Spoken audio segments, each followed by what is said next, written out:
മറ്റുള്ളവർ തീരുമാനങ്ങൾ എടുക്കുന്നു, നമുക്ക് തീരുമാനം എടുക്കാൻ പറ്റുന്നില്ല. മിക്കവരുടെയും പ്രശ്നം അതാണ്. മറ്റുള്ളവർ എടുക്കുന്ന തീരുമാനം ശരിയാക്കാനും അത് ശരിയില്ലെന്ന് കാണിച്ചു കൊടുക്കാനാണ് പല ആൾക്കാരും ഇറങ്ങുന്നത്. മറ്റുള്ളവർ എടുക്കുന്ന തീരുമാനം ശരിയല്ലെന്നും അതിനകത്ത് കേടുകൾ, കുറവുകൾ കാണിച്ചു കൊടുക്കുകയും ശരിയാക്കാനും. മിക്ക ആൾക്കാരുടെയും ജോലി വെച്ചാൽ സദാചാര പോലീസുകാരാണ്. ശരിയല്ലേട്ടാ, ഇങ്ങനെ ഇവിടെ നടക്കാൻ പാടില്ലേട്ടാ, ഇങ്ങനെ ഇവിടെ നടക്കാൻ പാടില്ല. ഇവിടെ ഭൂമിയിൽ എങ്ങനെ നടക്കണം എന്ന് ആരാ നിശ്ചയിക്കുന്നത്? ഭൂമിയിൽ എങ്ങനെ നടക്കണം അങ്ങനെ ഇവിടെ നിലനിൽക്കത്തുള്ളൂ. എങ്ങനെയാണ് ഇവിടെ നടക്കാൻ പറ്റുക അങ്ങനെ മാത്രമേ നിലനിൽക്കാൻ പറ്റത്തുള്ളൂ. ഇവിടെ തോന്നിവാസം നടക്കുന്നവർക്ക് നിലനിൽക്കാൻ പറ്റുന്ന സ്ഥലമല്ല. അതിന് ആരും തലയേക്കരണ്ട, ആരും തലയേക്കരണ്ട ആരുടെയും. ഇവിടെ കറക്റ്റായിട്ട് നിൽക്കുന്നതിന് മാത്രമേ ഇവിടെ നിലനിൽപ്പുള്ളൂ. തോന്നിവാസം നിൽക്കാൻ ആരെ കൊണ്ടും പറ്റത്തില്ല. കറക്റ്റായിട്ട് നിൽക്കുന്നതിന് മാത്രമേ നിൽക്കാൻ പറ്റൂ. അത് മറ്റുള്ള മനുഷ്യരുടെ മുന്നിൽ ശരിയായതുകൊണ്ട് ജീവിതം ശരിയാകത്തില്ല. മറ്റുള്ള മനുഷ്യരുടെ മുമ്പിലല്ല, പ്രപഞ്ചത്തിൻ്റെ ഭാഗമായിട്ട് നിൽക്കണം. എന്നാൽ മാത്രമേ നമുക്ക് നിലനിൽക്കാൻ പറ്റത്തുള്ളൂ. പ്രപഞ്ചത്തിൻ്റെ ഭാഗമായിട്ട് നിൽക്കണം, സർവ്വതിൻ്റെയും ഭാഗമായിട്ട് നിൽക്കണം. സർവ്വതിൻ്റെയും സാന്നിധ്യം നമ്മളിലുണ്ടാകണം. എന്തെല്ലാം ചേർന്നാണോ നമ്മളായിരിക്കുന്നത് അതെല്ലാം നമ്മുടെ അനുഭവത്തിലുണ്ടാകും. എന്നാൽ മാത്രമേ ഇവിടെ നിൽക്കാൻ പറ്റത്തുള്ളൂ. അല്ലാണ്ട് ആരുടെയെങ്കിലും ഔദാര്യം കൊണ്ട് ഞാൻ വലിയൊരു സംഘടനയിലാണ് ഇല്ല, ഒരു കാരണവശാലും നടക്കില്ല. അവിടെ കൃത്യമായിട്ട് ശ്രദ്ധിക്കണം.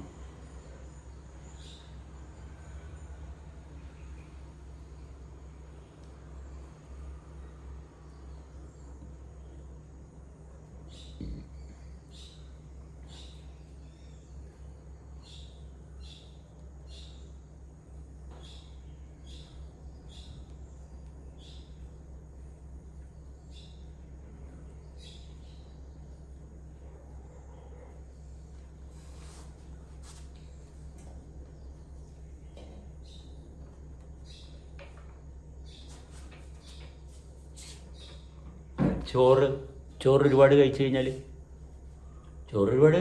ഒരുപാട് പ്രശ്നങ്ങളാണ് ഉണ്ടാകുന്നത്.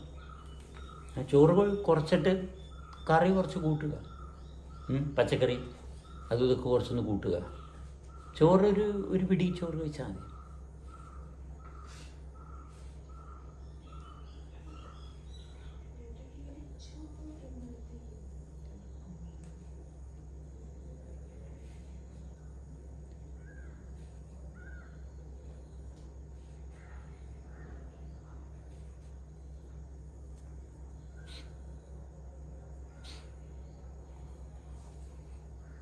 ഒരു പിടി ചോറും കുറച്ച് പച്ചക്കറിയും കുറച്ച് ഈ എന്തൊക്കെ ധാന്യങ്ങൾ പോലെയുള്ള പയർ, കടല ഇങ്ങനെയുള്ള സാധനങ്ങളൊക്കെ വേവിച്ച് കഴിച്ച് അല്ലെങ്കിൽ നമ്മൾ വെള്ളത്തിലിട്ടൊന്ന് കുതിർത്തിട്ടൊക്കെ കഴിച്ചു കഴിഞ്ഞാൽ സാവകാശം നമ്മളെ ശ്രദ്ധിച്ച് ചെയ്താൽ മാത്രമേ ഇതുകൊണ്ട് കാര്യമുള്ളൂ. പല ആൾക്കാരും നല്ല രുചിയോ നല്ല ഗുണമുള്ള ആഹാരമാണെന്ന് പറഞ്ഞ് കഴിക്കും, പക്ഷെ ഗുണമുണ്ടാകില്ല. കാരണം അവനവനെ അനുഭവിക്കാൻ വേണ്ടിയിട്ടാണ് കഴിക്കേണ്ടത്.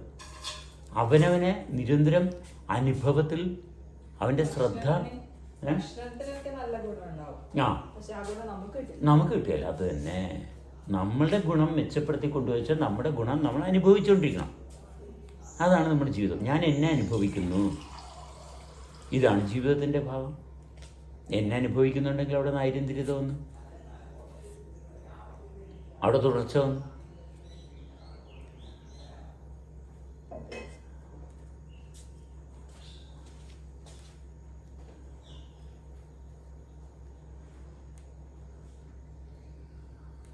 നമ്മളെ മറ്റുള്ളവർ സഹായിക്കാൻ വരണം എവിടെയാണ്? നമ്മളുടെ ബലഹീനതയുള്ളപ്പോൾ അല്ലേ? നമ്മളിൽ ബലഹീനത ഉണ്ടപ്പോൾ നമ്മളെ സഹായിക്കാൻ ആൾക്കാർ വരും. ഈ സഹായിക്കാൻ വരുന്ന ആൾക്കാർ അവരെന്ത് ചെയ്യും? അവരിൽ ബലഹീനത ഉണ്ടെന്നുള്ള ഭാവം പറയത്തില്ല. അതോടുകൂടി പ്രശ്നമായി. എല്ലാ മനുഷ്യരിലും ബലഹീനതകളുണ്ട്. വ്യത്യസ്തമായിട്ട് രൂപത്തിലും ഭാവത്തിലും ബലഹീനതകളുണ്ട്. അത് നമ്മൾ നമ്മുടെ ബലഹീനത നമ്മൾ ഷെയർ ചെയ്യുമ്പോൾ അടുത്ത ആൾ നമ്മുടെ ബലഹീനതയുടെ ഭാഗത്ത് എന്തെങ്കിലും കാരണവശാൽ അതിനെ നിർവീര്യം ചെയ്യാനുള്ള ഭാഗം തരുന്നുണ്ടെങ്കിൽ കൃത്യമാണ് അയാൾ സത്യസന്ധനായിട്ട് നമ്മുടെ കൂട്ടത്തിൽ ജീവിക്കുക. എന്നിട്ട് അയാളുടെ ബലഹീനതയും ഷെയർ ചെയ്യും, അല്ലേ?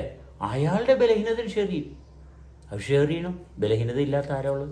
നമ്മുടെ ശരീരത്തിന് ബലഹീനത ഉണ്ട്, ഇത് കൃത്യമായിട്ട് അംഗീകരിക്കണം. ശരീരത്തിൻ്റെ ബലഹീനതകൾ തരണം ചെയ്യുന്നതാണ് ജീവിതം. ബലഹീനതയില്ലാത്ത ശരീരമല്ല, ശരീരത്തിന് ബലഹീനത ഉണ്ട്. എനിക്ക് ബലഹീനതയില്ല, ഞാൻ എന്ന് പറയുന്ന അവസ്ഥയ്ക്ക് ബലഹീനതയില്ല. അതുകൊണ്ട് ബലഹീനമായിട്ടുള്ള ശരീരത്തിൻ്റെ ബലഹീനതയെ തരണം ചെയ്ത് കൊണ്ടുപോകുന്നതാണ് ജീവിതം. ശരീരം ഉള്ളതാണ്, ശരീരത്തെ ഉപേക്ഷിക്കലല്ല. മോക്ഷം കിട്ടി ശരീരത്തെ തള്ളിക്കളഞ്ഞു പോകുന്നതല്ല ജീവിതം. ബലഹീനമായിട്ടുള്ള ശരീരത്തെ കൃത്യമായിട്ട് കൈകാര്യം ചെയ്ത് അതിൻ്റെ കുറവുകൾ നികത്തി കൊണ്ടുപോകുന്നതാണ് ജീവിതം. ശരീരത്തെ കെയർ ചെയ്യുന്നതാണ് ജീവിതം. അത്രയേ ഉള്ളൂ.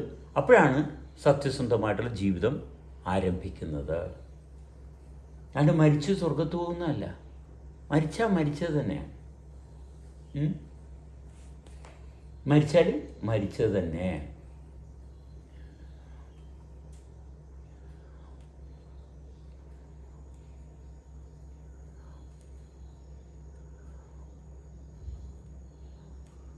അവിടെ വേറൊന്നും വരാനില്ല. മരിച്ചാൽ മരിച്ചു.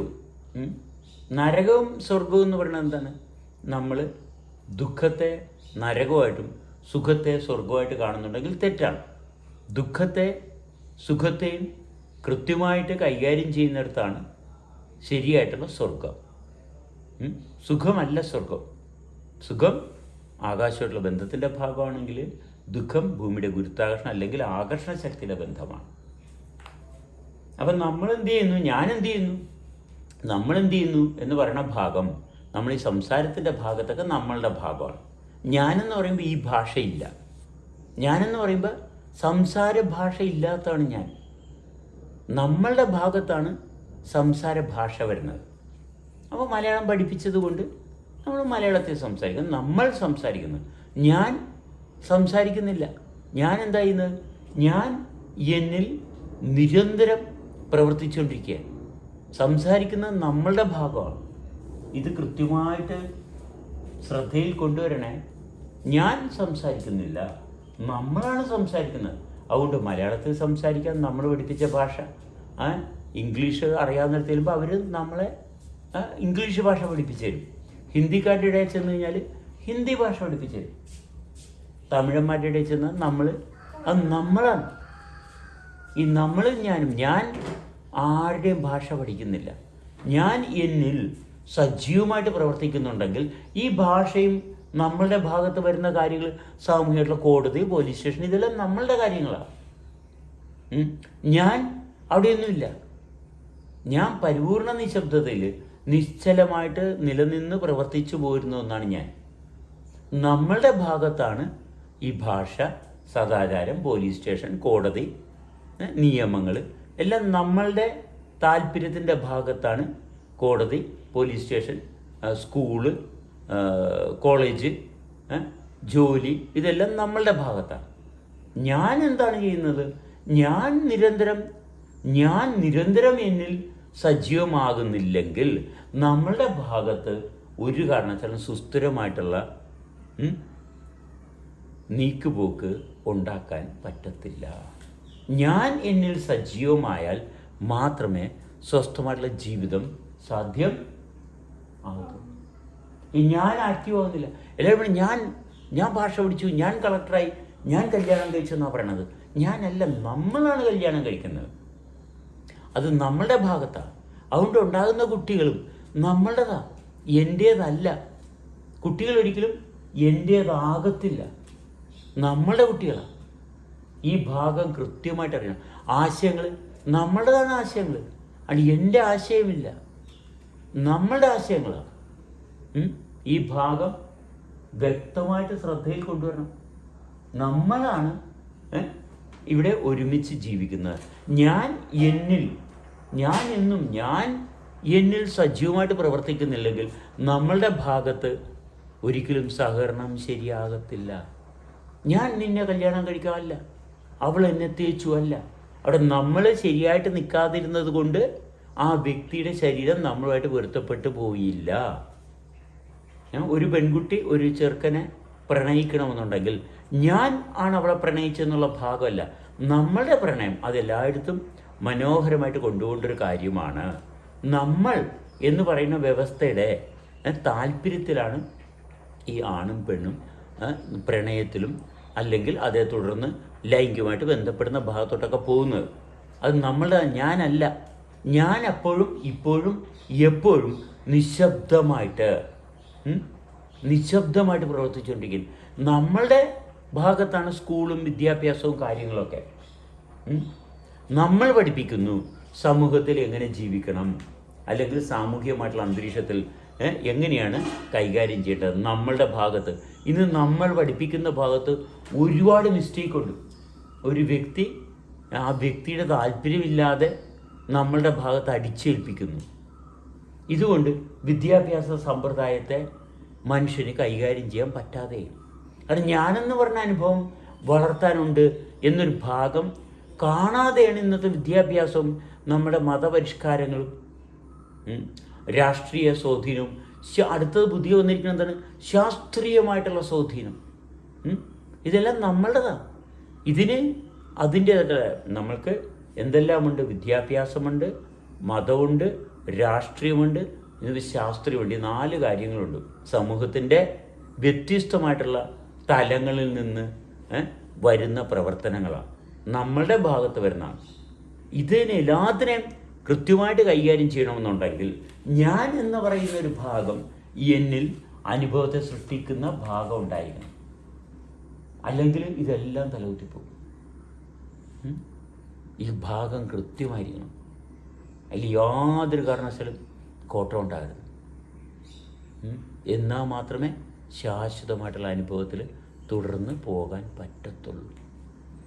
ശ്രദ്ധിക്കണം, നല്ലോണം ശ്രദ്ധിക്കണം. ഞാനെന്ന് പറയുന്നത് കൃത്യമായിരിക്കണം. എന്നാൽ ഞാനെന്ന് പറഞ്ഞാൽ കൃത്യമായാൽ അതിനകത്ത് ഞാൻ കൃത്യമായി അനുഭവത്തെ സൃഷ്ടിക്കുന്നുണ്ടെങ്കിൽ അതൊരു സൂപ്പർ സംഭവമായിരിക്കും. അതല്ലാത്ത എന്ത് കാര്യത്തെയും അനായാസം കൈകാര്യം ചെയ്യാൻ പറ്റുന്നതാണ്. അതങ്ങനെ തന്നെയാണ്. അതിൽ യാതൊരു കാരണവശാലും സംശയത്തിൻ്റെ ഒരു ഭാഗവും ആവശ്യം വരുന്നില്ല. വരത്തില്ല. 12